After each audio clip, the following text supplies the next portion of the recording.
When Ron Howard turned his talents to television, we knew his show would be special. Securities and Exchange Commission. They have boats? But we never imagined this. It's the fall's best new sitcom. Hilarious. The one, the only must-see sitcom. The funniest new comedy. Usually critics' quotes are only good for one thing. Shredder? No. Save it. Save it. Shredder. But ignoring these would be criminal. I'm having the time of my life. Hey, T-Bone. Arrested Development. Series premiere Sunday, November 2nd on Fox. 'Twas the night before Christmas, and all through the town, stores were closing, not a gift to be found. A light in the distance. Could it be fate? It's Kmart. It's open late. This Christmas Eve, Kmart's open till late. Isn't that great? Now the story of a wealthy family who lost everything, and the one son who had no choice but to keep them all together.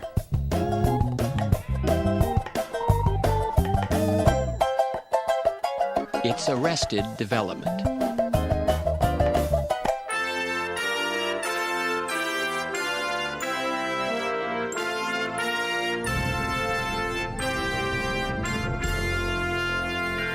Sitcom, all ye faithful, a Christmas podcast special, where for the fourth time I discuss 25 Christmas sitcom episodes.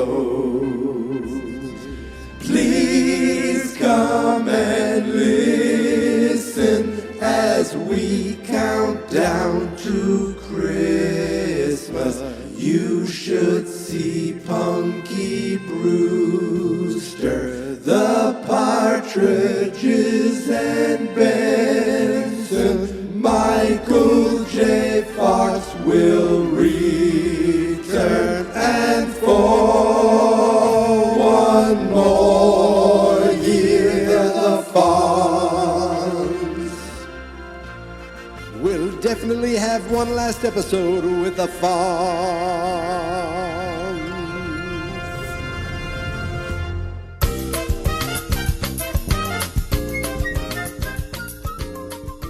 Happy Christmas Eve, everybody.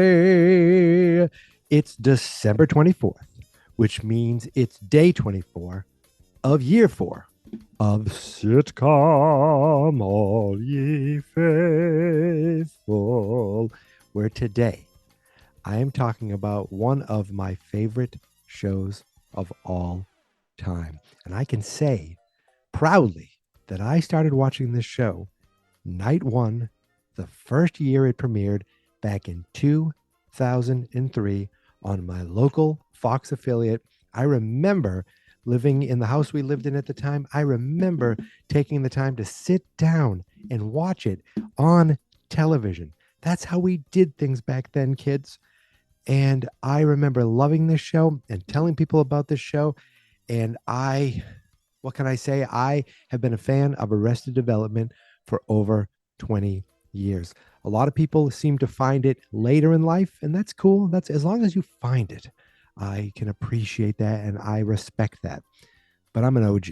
I go back all the way to this, back to 2003. So on December 19th, 2004, unless I recorded it, there is a very solid chance that I was sitting on the couch watching this episode as it originally aired December 19th, 2004. And what am I talking about? I'm talking about season 2, episode 6 of Arrested Development, Afternoon Delight. Yes, this is a Christmas episode. This happens during a Christmas party, 2 Christmas parties actually. And it is such a solid episode. Like, I just dropped myself in. I haven't watched an episode of Arrested Development in probably years. And I just said, boom, let's put this on. Dropped right in. I was immediately remembered everything going on and just laughed multiple times. This was a great episode. And I'm glad that I'm finally here talking about this show on Sitcom, All Ye Faithful. So we know Arrested Development aired on December 19th, 2004. But what else aired that night? Let's go over to TV Tango and see what the TV listings were for December 19th, 2004, 20 years and 5 days ago. Wow. So on ABC, well, at 7 o'clock, we had America's Funniest Home Videos. that was probably, I'm guessing at this point, it's still Bob Saget, or is it Tom Bergeron at this point? Maybe Tom Bergeron. I don't know. At 8 o'clock, there was a repeat episode of Extreme Makeover Home Edition. Now, what you don't may not remember, people remember Extreme Home Makeover, but no, it was actually called Extreme Makeover Home Edition because the show was originally called Extreme Makeover, where they would make people over like extremely with plastic surgery and dental work and like surgeries upon surgeries. And then they said, well, let's have a nice, more wholesome one called Home Edition. I don't know if it's still called that because I think it came back recently. At 9 o'clock, there was a new episode of Desperate Housewives, followed by a new episode of Boston Legal. Neither show I ever watched. Over on CBS, it was just the 60 Minutes at 8 o'clock, followed by an episode of Cold Case and Hallmark Hall of Fame's Fallen Angel. Ooh, it seems like kind of maybe a dirty movie. Oh no, Fallen Angel is probably a Santa movie. It's not a dirty movie at all. It's a movie starring Gary Sinise and Jolie Richardson. Based on the book by Donald Snyder, a Los Angeles lawyer returns to his small Maine hometown after the death of his estranged father. He soon reconnects with a woman he'd known as a child, who's now a single mom to a blind adopted child. You give me a goddamn break. This is before the Hallmark Channel kind of started making their own movies. They licensed them out, I think, to networks like CBS. Over on NBC that night, there was Dateline. Dateline ran till 9 o'clock from 7 to 9, followed by a brand new episode of Law and Order Criminal Intent. Oh, I'm sorry, that's a repeat episode of Crossing Jordan. They just figured they'd do repeats because it's almost Christmas time. On the WB, we had Steve Harvey's Big Time at 7, followed by Flicks from the Frog. I guess that was a movie thing that they did because remember it was Michigan J. Frog. It was airing The Wizard of Oz on WB. Oh, wonderful, wonderful, wonderful. And now let's jump over to Fox, which is the network of the evening. At 7 p.m., there was a repeat of that 70s show, followed by a repeat of Malcolm in the Middle, which I'm wondering if that's the show I did. I did a Malcolm in the Middle last year, followed by Tis the 15th Season, a repeat of The Simpsons. That's the 15th season. You're like, wow, The Simpsons have been on 15 years. That's 20 years ago, and The Simpsons are still on. Followed by this episode, 8:30 p.m., Afternoon Delight from Arrested Development. Then we had brand new episodes of Malcolm in the Middle and a staple. I just say a new staple. It's been a staple for the last 3 years of Sitcom All You Faithful, King of the Hill. Episode titled Miss Wakefield. I don't know if that's a Christmas episode. If it is, I'll be watching it someday. And at 9 o'clock, I said there was Malcolm in the Middle, Hal's Christmas Gift. I forget which Malcolm in the Middle I did last year, but today we're focusing on Arrested Development. The Bluth family, a family of pretty terrible people, and even the nicest, most sensible man in the family, Michael Bluth, isn't always that great and is kind of a little... Michael Bluth to me is the guy who wants to be the one with a conscience, but sometimes doesn't realize how he's not always that different or how he's perceived by the outside world. And this came into play in one joke in this episode. They were talking about an old Christmas party and how someone tried to give him a gift. He's like, no, we're not accepting gifts. You can put that in the pile for charity. And he's like, see, George Michael, we don't want them to resent us. And the guy who looked like he brought Michael something nice just takes the gift and slams it down into the charity gift. So Michael's thinking he's doing good, but instead he's coming off a little pompous. This episode covers 2 Christmas parties. You know, now that George Bluth is arrested, even though I forget exactly what happened. Did he break out of prison and he's hiding in the attic? I love that Michael's the only one who knows he's in the attic, and he can hear everything that's going on and he can comment on everything that's going on. He usually runs the Christmas parties, but now that Job is the president of the company, he wants to run the Christmas party because he knows he'll get respect from people because he's wearing an amazing suit that constantly keeps changing the price. He keeps going up and up. And at one point, there's an edit where he says, King $2,600 pants, because he's saying effing. And then later they show the other half of that. And it's just like there was no other show like this. I'm not sure there will ever be another show like this. And when it came back on Netflix, it wasn't the same. In fact, they did it a little differently because of how they had to film with people's schedules, and they did like one story told from like 8 different um, points of view, which again I thought was pretty brilliant. And they brought it back again, and I still remember enjoying it just about every time I saw it. But it was definitely different, and when the Netflix years. But I want to rewatch all of it, including all the Netflix episodes. So Job is really focused on the party. George Michael wants to spend time with Anne, who Michael never remembers and calls her Yam because he's having yams.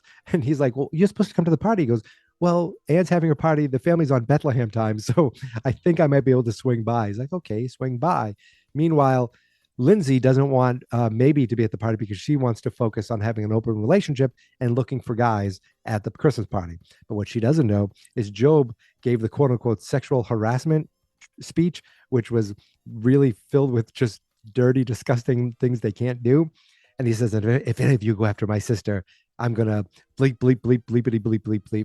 So when she gets to the party later, she realizes no guy there will give her the time of day.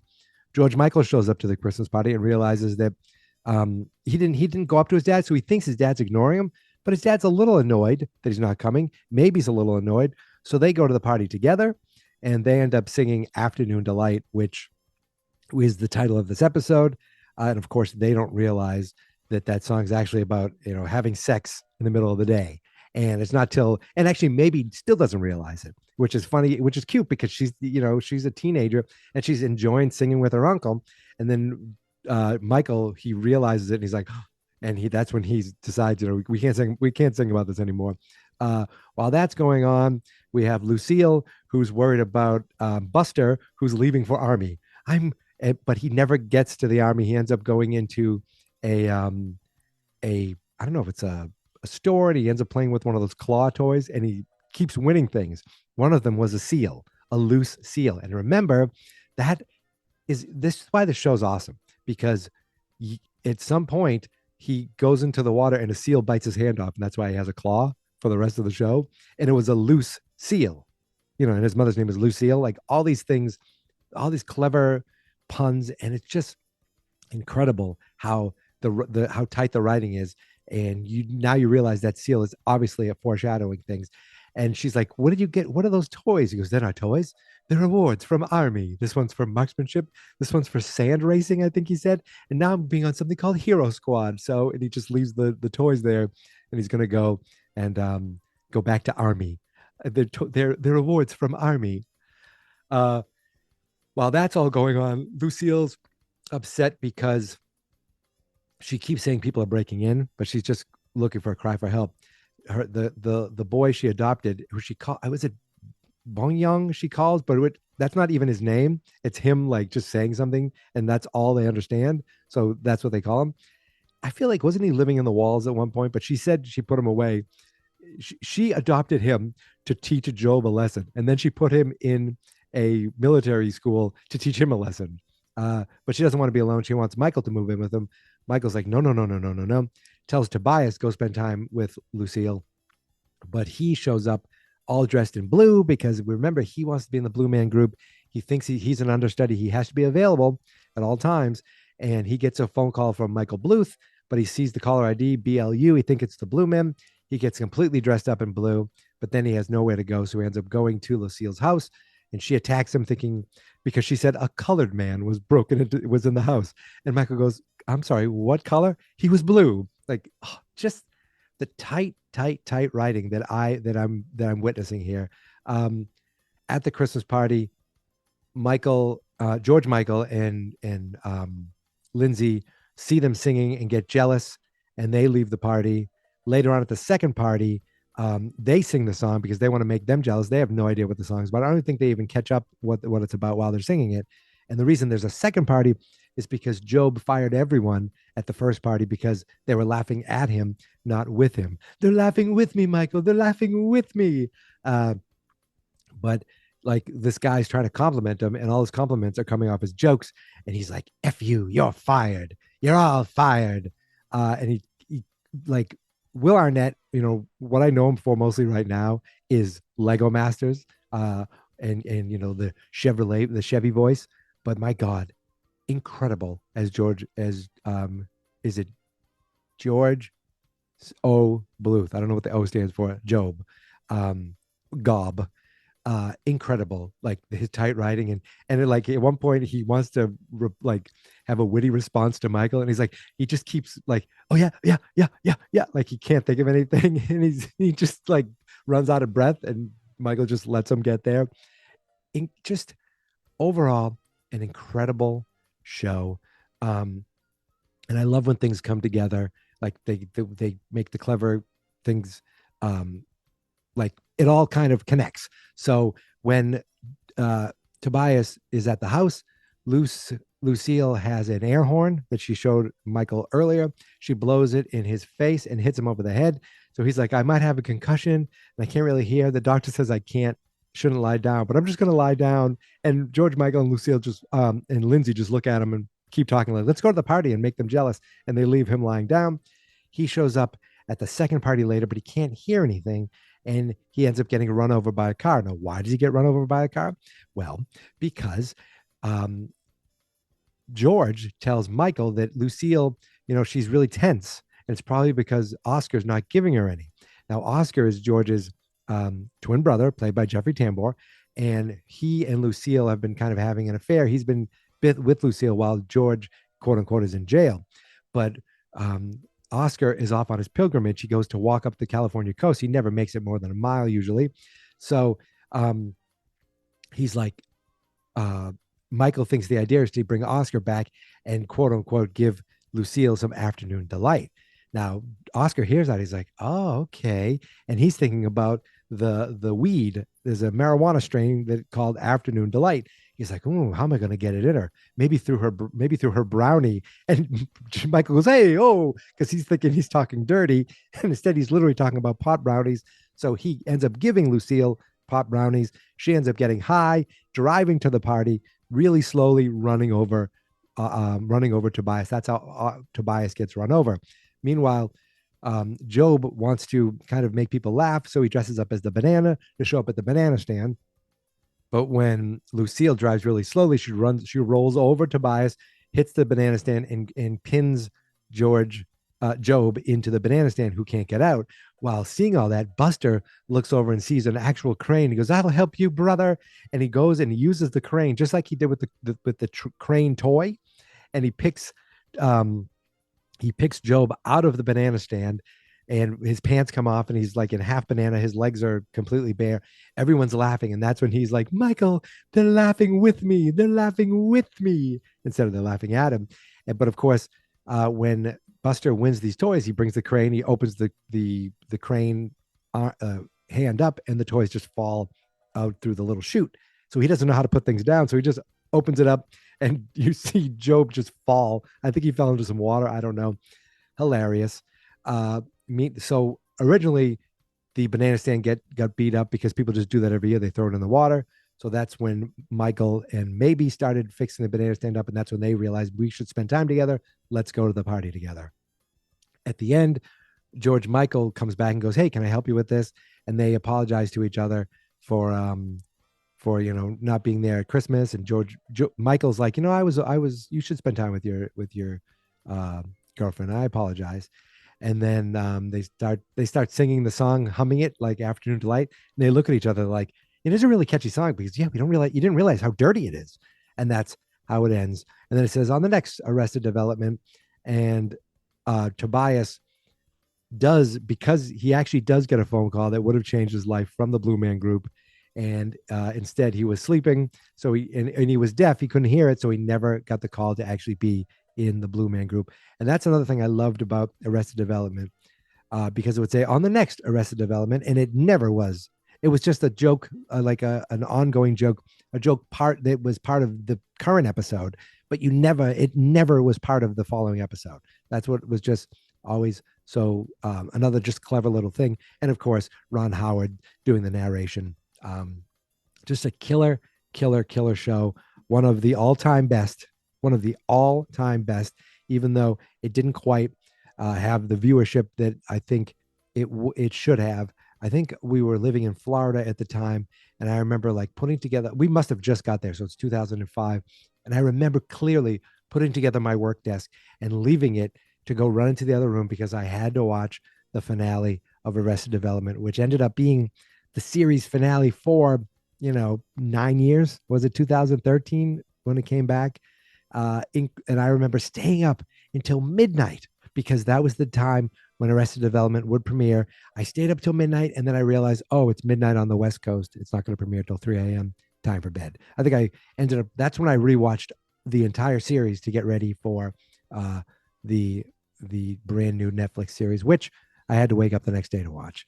But that's, to me, what this show meant to me. It was a big deal, and I was dedicated, and I couldn't wait to watch the new season. And now I kind of can't wait to go back and watch it all. It's on Netflix. I don't know if it's going to stay on Netflix because they have some of all the new seasons are Netflix seasons. So those aren't going anywhere as far as I know, even though sometimes these streamers seem to purge things. I don't think Arrested Development's ever going anywhere. So hopefully, if I do ever decide to sit down and rewatch everything, it'll be there. There's certain shows, like I want to go back and rewatch Rick and Morty before the new season comes out. If you don't watch that show, I wonder if that doesn't really count as a sitcom, but I could make it count as a sitcom. I don't care. I don't know if there's any Christmas episodes. If there are, though, they're probably the most genius episodes of television available. Anyway, that's just an example of another show that I'd want to go back and watch. So that's it. Christmas Eve is done. For the rest of the day today, I'm going to walk my dog. I'm going to maybe make some meatballs. I might, but my Christmas Eve party is a little earlier than I originally thought it was going to be. So we'll see how the timing works out. Going to my buddies to celebrate Christmas Eve with my wife and him and his family. And then Christmas Day is here tomorrow. It'll be a happy, happy day tomorrow. And that's what Christmas is about, having happy days with your family. So that's it for today.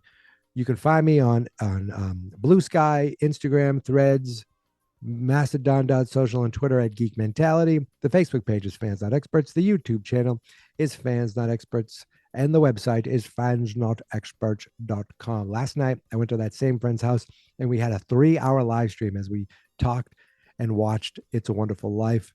It's available on the Fans Not Experts YouTube channel. It's long, but it's kind of fun. It was a lot of fun. We had a lot of laughs. And hopefully there'll be a lot of laughs tonight as well. But I'm done. You're not going to hear from me again today. You will hear from me tomorrow on the next Sitcom All Ye Faithful. But until then, thank you for listening. Thank you for subscribing. And here is my theme song. This is my podcast. I made it. Geek Mentality's what I named it. And I think you should listen and subscribe. 'Cause I'm kinda funny and awesome. I think that I'm worth your time, and I'm kinda handsome. My mom says, please listen and please subscribe. At least listen to this episode. Fans Not Experts.